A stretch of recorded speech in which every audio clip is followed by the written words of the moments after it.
Yeah. In this video, we're going to rebuild this brick porch.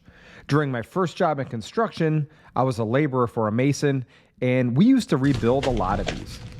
They're a lot of work. This is really like the decathlon of DIY projects. You got some backbreaking physical labor, some brickwork, got some carpentry, finishing cement, and did I mention fun? The nice part about this project is you don't need any fancy tools. My son and I were able to tear down this brick porch in about an hour with just a sledgehammer and a pry bar. The trick, or the trade secret, is you pry up on the concrete and give it a whack. Like I said earlier, I used to work for a crew that we did a lot of these porches, so this video will be kind of a brain dump. I'll show you some of the things that I learned. Now, when we break apart the concrete, we want to keep it in big chunks.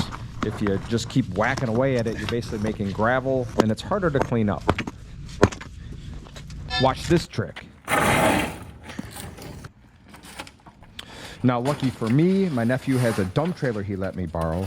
This is way better than offloading concrete by hand, which I've done plenty of. Now, this dump in particular allows you to dump concrete for free. A lot of places charge you extra for brick, and they grind it up for road base. You can also put your college diploma in there too, free of charge. That was a lifetime ago. Yeah? Yeah, you've been doing this for a while? I've been doing this since 1981. Oh yeah. After a quick forklift ride and some small talk, I had the bricks I needed to repair the porch. Let's see what we spent so far. Again, demo was free except for the Advil afterwards. Brick and mortar's not too expensive. Now this all assumes that we don't need a new footing. This is a picture of my house. I dug and poured new footings because I want a bigger porch. In this scenario, we're just going to rebuild on the existing footing. We just had to sneak it in here. Obviously, the sides can't change much, but I'm just making sure that my layout is square. For this project, I'm mixing up my own mortar. It's 2 scoops of sand per 1 scoop of mortar, and then you mix it up, add water, of course, into like a consistency of light, fluffy peanut butter. They do make pre-mixed mortar, but it's not as nice to work with. And at this point, I owe you an apology. The day that we bricked this up, not only was I overheating, but my phone was overheating too. I typically just use my phone to video, and it wouldn't work. It was too hot. I didn't bring my GoPro, so here we go. I was short a couple brick, and so I had to come back the next day and lay them. You can see I have a string line set up with a little tool called a line pin, and that holds the line just a little bit off the brick. And again, I'm not a pro, so every time I lay a brick, I just check it real quick with a level. And typically, I was off a little bit and then just use a few adjustments to make it nice.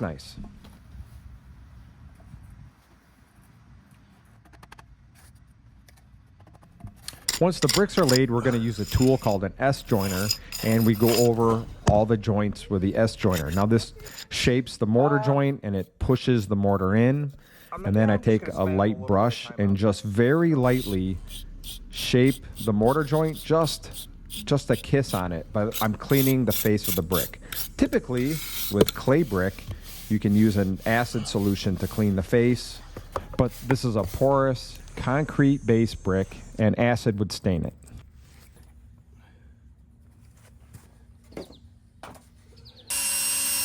The concrete forms for the porch are built with a 2x10. You saw me measure down 4 inches from the top, and that represents the thickness of the concrete. To hold up the forms, I drive several 2x4 stakes around the perimeter. A slight pitch is all that's needed to allow water to drain away from the house. Diagonal bracing is installed so that the fresh concrete doesn't push the forms out. Then we'd have a nightmare. Now you can see between the bricks and the porch cap forms, there's a gap. If we were to pour concrete like this, fresh concrete would dribble all over the brick and create a mess. We line the perimeter with roofing paper, and that fills that gap. For the porch cap, rebar is a must. We don't want to go through all this work and have the porch cap crack. I install it about every 18 inches or so. I can cut it easily with some bolt cutters, and then I just use some light wire to tie all the intersecting seams.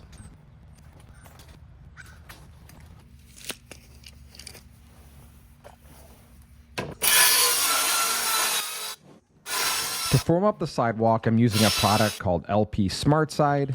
I rip it down the middle to double my material.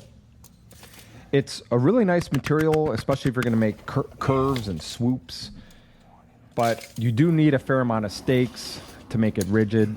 We used to use a lot of 3/4 inch material, but I like this stuff. So for the sidewalk and the porch, we're at about $100 in lumber, which is kind of a fair amount of money. To make sure that the sidewalk is straight, I just use a string line, and then I run my forms to that.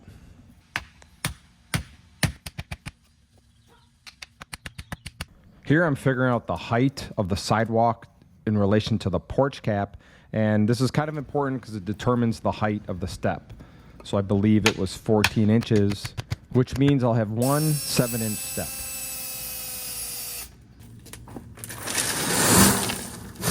In the biz, there's a saying. There's two kinds of concrete. Concrete that's cracked and concrete that hasn't cracked yet. And that's especially true in Michigan. We're subject to lots of freeze-thaw cycles. And to give this sidewalk a chance, I'm putting in a base of 21 AA, and I'm using rebar. You can see we're in good shape to pour. I wet down the base to give us more working time. Let's go.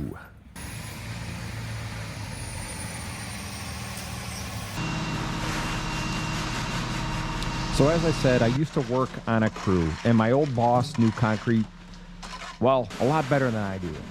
He could look at the concrete coming out of the chute and tell you what was wrong with it. I don't have that eye. It took me until we had a fair amount of concrete out of the chute to realize this was way too stiff.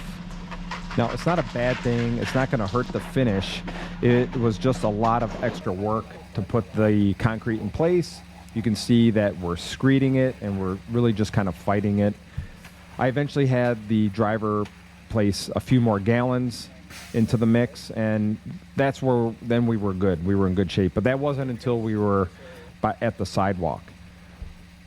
And in a roundabout way, that brings me to my point. A lot of people I see are mixing Quikrete themselves with that machine or doing, God forbid, dry pour. You can see my nephew here is tapping the sides. That's going to get rid of any voids. But this is what I would encourage you to do. Even if you need to get extra people, extra helpers, hire a concrete truck. If you use Quikrete, it's not going to look great anyway. You might as well just get a bunch of buddies over and everybody have a go at it. I would recommend a minimum of 3 helpers. This was 2 yards, and it was me and my nephew. We could have used another hand, but I'd say a minimum of 3 helpers and then an extra helper per yard. So if you're going to do 5 yards, I'd probably have at least 5 or 6 people there. After we screed it, you see I use the bull float, and that's going to knock down any big aggregate. And then the sidewalk was a pleasure to do. This was the right consistency. I have my little screed on a stick here, and we're just working our way back. So, public service announcement, don't be afraid of a concrete truck.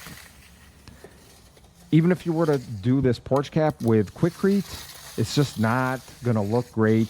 Quikrete bleeds like crazy. It leaves a ton of bleed water. Even though I poured this porch cap stiff, it still was a pleasure to finish. I still had plenty of working time to finish it. I hit it with a mag float, and then I edge it, you see here. And then I hit it with a finish float, just a couple passes with a finish trowel, and that's it. And then once I'm done, I hit it with a broom.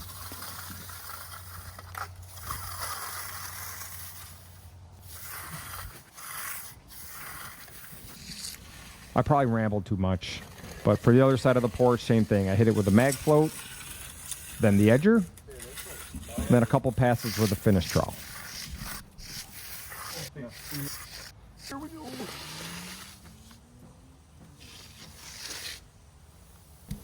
It used to be customary when I was in the biz to try to get the porch cap as glassy, smooth as possible. It was like a point of pride for the finisher.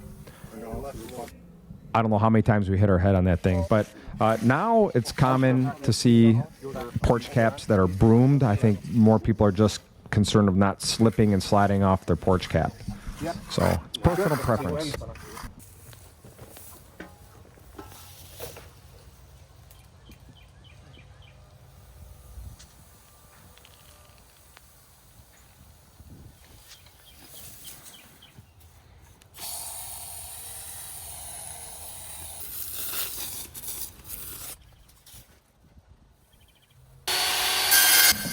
The next day, I stripped the forms and then made relief cuts throughout the sidewalk.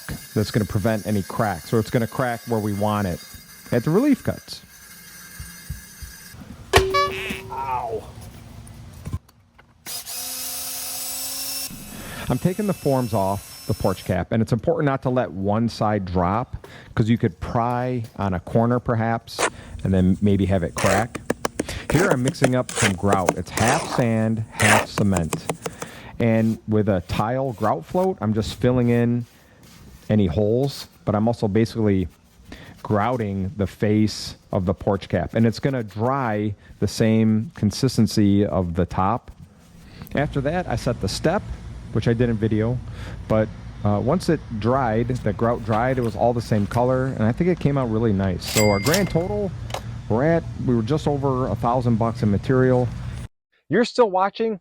Hey, I appreciate you sticking around. We're sitting on my porch. I built this maybe 5 years ago, and I think it's holding up really well. And you're probably suspicious of that porch face, but as you can see, it blends in nicely. So the big question is, how much is something like this cost? What would I charge for something like this? The going rate for a porch cap that was about 7 feet wide, 5 feet deep, was about $2,500 to $3,000. And that doesn't include the sidewalk. That would be some more money as well. So it could be anywhere between like $3,000 and $4,000, somewhere in there. So for material cost of right around $1,100, $1,200, it's really not too bad. I didn't know if I mentioned, but the concrete was about $530 if I remember. So, hey, I appreciate you watching though. And I don't really have anything to sell you.